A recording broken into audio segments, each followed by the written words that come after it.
खुलुमबाय बे समाव बडलेण्ड इंखं टेलिभिजननि स्टुडिय'आव आं मिथिका नार्जारी दिनै मोनाबिलिनि गाहाय रादाबफोराव दङ। रुंसारि मंगलसिं नार्जारीनि सारादु खुंनो बानजाय आफाद दाबाय। हमजानायनि उनाव गावखौनो दाय गैयि खालामनो नाजादों राहुल सेत्रीआ। बरबाबु नन्दन बराया जाख्ल'नायनि दायाव हमजादों। आलफा उदांनि केम्पआव सासे गोदान सोद्रोमानि जिउ गोमादों। सांसारियाव सानथिं बाथिं डाकाति पुलिसनि बेसाव फैनाय हानजाया 31 लाख रां सिख'नानै लांदों। फाटगावआव बर' थुनलाइ आफादनि खुंगा 62थि बोसोरसालिया जथुमा बानजाय आफादनि मावखुलि बेखेवदों। मानास हाग्रामानिफ्राय ओंखारबोनानै मासे हाग्रानि मोसौआ गामियाव थैफैदों। खन्थाइ सानखौ लोब्बा लानानै बरलावगावआव खन्थाइनि आड्डा। खैराबारिनि सासे बेंगुरा आइजोआ सोरखारनि खाबुनिफ्राय नासयजादों। दानिया फैदो आबुं रादाबाव।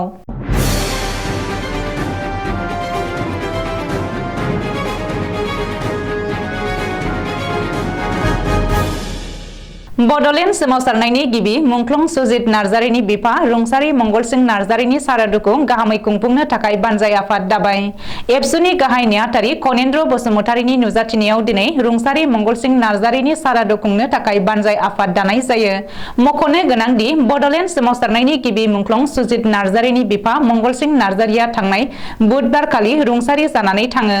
बेनिखायनो फैगौ 14 डिसेम्बर खालि मंगलसिं नार्जारीनि सारादु खुंनो थि खालामदों।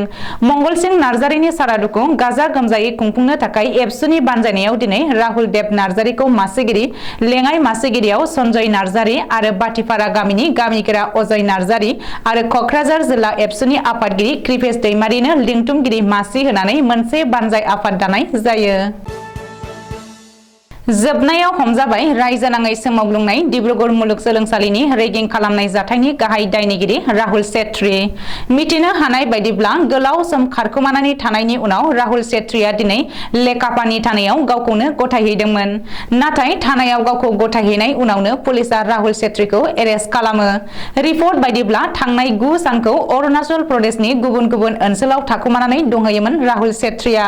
ओरैहाय पुलिसआ एरेस्ट खालामनायनि उनावबो राहुल सेत्री गावखौ दायनिगिरि नङि खालामनो नाजादों आरो गावनि सायाव दाय जाबसिननायखौ नेवसिगारनो नाजादों। डिब्रुगड़ मुलुगसोलोंसालिनि रेगिं जाथायाव आंहा जेबो रोखोमनि सोमोन्दो गैया।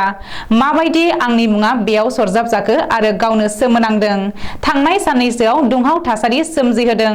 बेनिखायनो गावनि रैखाथिखौ नायनानै आनज्रायनानै थानो गोनां जादोंमोन। आंखौ सासे दुथां दायनिगिरि महरै दिन्थिदों, ससियेल मिडियायाव खैला माफिया महरै दिन्थिदों होननानै डिब्रुगड़ मुलुगसोलोंसालिनि रेगिं जाथायनि गाहाय दायनिगिरि राहुल सेत्रीया बुंदों। बबेखानि आंखौ वान्टेड खालामनानै होबाय, ससियेल मिडियायाव गाग्लोबबाय। बयबो मिथिगौ न्यायनि मुङा माबायदि इनकाउन्टार खालामगासिनो। दा आं आयेनखौ हेफाजाब खालामनो नागिरदों। बे रेगिं जाथायखौ नायबिजिरनाय जाथों, सैथो आरो थार बिजिरनाया जायगा मोनथों। आंनोबो थार बिजिरनाय नांगौ आरो आनन्द शर्मायाबो थार बिजिरनाय मोननांगौ होननानैबो राहुल सेत्रीया बुंदों। मख'नो गोनांदि डिब्रुगड़ मुलुगसोलोंसालिनि हस्टेलाव गिख्रंथाव रेगिं खालामनाय जाथायनि गाहाय दायनिगिरि महरै मुं सिखांनायनि उनावनो राहुल सेत्रीखौ मुलुगसोलोंसालियाव अरायनि थाखाय होबथानायजों लोगोसे आथिखालाव आयेननि सोलोंथाइ लाबाय थानाय गुवाहाटीनि JB ल' कलेजनिफ्रायबो राहुल सेत्रीखौ एरख'नाय जाबाय। जाउनाव आगोर गोमानाय राहुल सेत्रीया खारखोमानायनिफ्राय ओंखारबोनानै गावखौ पुलिसनो गथायफैनो गोनां जादों। जाख्लग्रा आरो घुस लाग्रा सोरखारनि मावफारियाफोरनि हेंथायै रायजोआव गोख्रों अपारेशन सोलिगासिनो दङ। जाख्लनाय आरो घुस लानायजों लोब्बा थानाय माखासे सोरखारि मावख'गिरिफोरा दासिम हमजाबाय। नाथाय जाख्लग्रा आरो घुस लाग्रा सोरखारि मावख'गिरिफोरा दासिमबो गियाखै। बे समावनो आरोबाव सासे सोरखारि मावख'गिरिया जाख्लनायनि अजदआव हमजादों होननानै मिथिनो हादों। सुलुङाव फोरमायथिनाय बायदिब्ला साहा लखिमपुर सार्कोल अफिसारनि बरबाबु नन्दन बराखौ लखिमपुर सदर पुलिसआ एरेस्ट खालामदों। जाख्लनाय आरो गेबेङै खामानि माविनि अजद होनाय बायदियै लखिमपुर सदर पुलिसआ बरबाबु नन्दन बराखौ हमदों। पुलिसआ थांनाय हराव सिग्रोमनानै नन्दन बराखौ गावनि न'निफ्रायनो हमनो हादों। आलफा उदांनि केम्पआव सासे गोदान सोद्रोमानि जिउ गोमादों। आलफा उदांनि 86 नं हानजानि सासे गोदान सोद्रोमाया गोब्राब बेरामाव गोग्लैनानै अबथिरायै जिउ गोमाबाय होननानै आलफानि सुलुङाव फोरमायदों।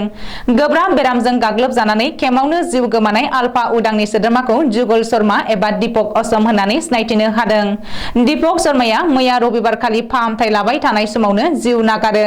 रिपर्ट बायदिब्ला दीपक असमआ सोलिफु बोसोरनिनो मार्च दानावसो आफादाव हाबदोंमोन। बबेखानि दीपक असमनि न'आ कामरुप जिल्लानि नुनमाटी थानानि बेन्दोंआव थानाय केन्दुगुरियावमोन। नाथाय 6 एबा 8 दान सिगाङावसो बिनि नखरा केन्दुगुरि गामिखौ नागारनानै गुबुन जायगायाव थांदों होननानै ओनसोलनि सुबुंफोरा फोरमायदों। ओरैहाय उदां आसामनि थांखिजों आलफायाव हाबनानै गावनि जिउ थाजासिम बाउसोमनायनि थाखाय आलफा उदांनि बिथिंनिफ्राय दीपक असमखौ मुंख्लं आरो अमर होननानै फोसावदों। कामरुप जिल्लानि सांसारियाव सोमोनांथाव दाखाथि जाथाय। सान्थिं बाथिं मोनसे दाखाथि हानजाया सासे सुबुंनिफ्राय 31 लाख रां सिख'नानै लांदों। सांसारि पुलिस थाना साखाथियावनो जादों बे लुथिनाय जाथाया। मिथिनो हानाय बायदिब्ला रनजित नाथ मुंनि सासे सुबुंनिफ्राय दिनै पुलिसनि बेसआव फैनाय दाखाथिफोरनि हानजाया नोगोद 31 लाख रांखौ सिख'नानै लांदों। गंसे बलेर' गारियाव लाबोदोंमोन 31 लाख रांखौ।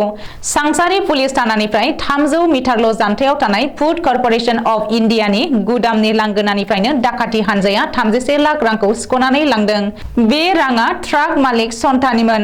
रनजित नाथआ ट्राक मालिक सन्थानो पेमेन्ट होनो फैनाय समावनो पुलिसनि बेसआव फैनाय दाखाथिफोरनि हानजाया रांखौ सिख'नानै लांदों। बे सोमोनांथाव लुथिनाय जाथायनि सायाव सांसारि पुलिसआ नायबिजिरनो जागायबाय। नाथाय बे खौरांखौ सुजुनाय समहालागै दाखाथिफोरनि बागै जेबो खौरां मोननो हानाय जायाखै। कक्राझार जिल्लानि पाटगाव गुदि बर' थुनलाइ आफादनि सिङाव थानाय रानि खालायस्रि फोथाराव गोदान 2023 इं मायथाइनि फेब्रुवारि दाननि 10, 11, 12 आरो 13 अक्ट'आव बर' थुनलाइ आफादनि खुंगा 62थि बोसोरसालिया जथुमानि बानजाय आफादनि गाहाय मावखुलिखौ दिनै बेखेवनानै होयो पाटगाव गेजेर फरायसालिनि आजिरा मोननाय गाहाय फोरोंगिरि दुकेशर ब्रह्मआ। पाटगावआव थानाय बड'लेण्ड दरबार हलाव बानजाय आफादनि मावखुलि बेखेवनाय हाबाफारियाव बर' थुनलाइ आफादनि फिरफिलाखौ बिरहोयो लेङाइ आफादगिरि रमेला इस्लारिया। बे हाबाफारियावनो बाहागो लायो बानजाय आफादनि मासिगिरि MLA लरेन्स इस्लारिजों लोगोसे बर' थुनलाइ आफादनि लोगो गाहाय नेहाथारि जोंसार नार्जारि आरो ओनसोलनि मेलेमजिबि सानसुमैफोरा बाहागो लायो। खौरांगिरिनि सिगाङाव बानजाय आफादनि मावफुं आफादगिरि जनिल कुमार ब्रह्मआ फोरमायोदि मिरु बर' थुनलाइ आफादनि खुंगा 62थि बोसोरसालिया जथुमाखौ पाटगाव रानि खालायस्रि फोथाराव खुंफुंनो जानजि खाफ्रानायखौ जोबोद गोजोननाय फोरमायो आरो पाटगाव जारबारि बिसमुरि सेरफांगुरि आरो रामफलबिल गुदि बर' थुनलाइ आफादनि जुथायै मदद आरो खौसेथिजों खामानि मावनायखौ थाबैनो जागायगोन होननानै रोखा बुंथियो। बाक्सानि दावराइबारि गसाइ बिथायाव थैदों हाग्रानि मोसौआ। सैतेन्द्रजित गयारिनि गारजासालिनि साखाथियाव थानाय आबाद फोथाराव फैनानै थैदों मासे गेदेर हाग्रानि मोसौ गाय। दिनै समबारखालि 7 रिंगासोनि फुङाव हायुङारि मानास हाग्रामानिफ्राय ओंखारबोनानै गसाइ बिथा गामियाव उदखार खालामदोंमोन हाग्रानि मोसौआ। जाथाय जानाय जायगायाव हाग्रा बिफान आरो NGOनि मावथिफोरा हाग्रानि मोसौखौ हायुङारि मानास हाग्रामायाव होनानै दोनहैनो थाखाय नाजादोंमोनब्लाबो जाफुंहोनो हायाखैसै हाग्रा बिफाना। बे समाव हाग्रानि मोसौनि गोथै देहाखौ JCBजों मानाससिम लानानै थाङो हाग्रा बिफाननि सुबुंफोरा।